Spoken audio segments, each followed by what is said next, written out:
В рамках мероприятия были выделены проблемы, наиболее остро стоящие перед культурными деятелями. По словам председателя Ассоциации театров Юга России Микаэла Базоркина, благодаря их программе в ГИТИС поступило порядка 200 человек. Однако время ставит перед культурой новые стандарты.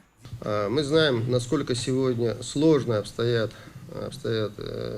дела с кадрами на Северном Кавказе, да и вообще на юге, да и вообще в России. Потому что есть направления, которые, то есть там просто зеро, нули. Если с актерским составом еще хоть как-то мы перебиваемся, далеко не, зачастую это бывают люди не самого лучшего образования, но мы как-то вот еще работаем. Хотя актеров, хороших, профессиональных актеров тоже всегда не хватает.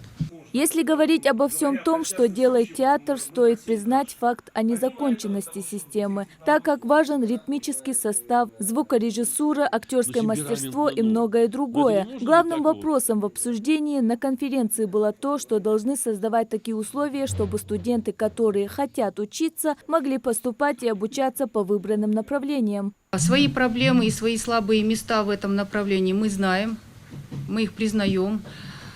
Мы над ними работаем, и работа большая будет проводиться. Я думаю, подготовка студентов – это самое важное, что мы сейчас делаем. Да, и в области режиссуры, и драматургии, и актерского мастерства, и вокальное, и музыкальное направление. Во всех направлениях нам нужны специалисты. В своем выступлении заведующий кафедрой ГИТИС Андрей Ястребов сравнил первые годы функционирования программы отбора и последние несколько лет. Раньше мы общались анекдотами, сейчас никто из студентов на занятия почему-то мне не приносит анекдоты. Только, значит, со старшим поколением мы можем общаться. Они приносят мемасики, какие-то фоточки, какая-то забавная 20-секундная припев, под которую енот, значит, трясет лапками. И это становится восторгом на несколько недель или даже месяцев, вот эти 20 секунд, которые енот танцует. Но в результате дети перестают думать во время текста.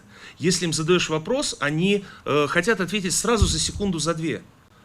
Задать им какой-то вопрос так, чтобы они подумали, это кажется для них полным фиаско. Проведение подобной дискуссии подчеркивает значимость проблемы и готовность театрального сообщества региона объединить усилия для ее решения. Конференция приурочена к юбилею Микаэла Базоркина. Мадина Богатырева, Акрам Адасхоев, Магаз 24.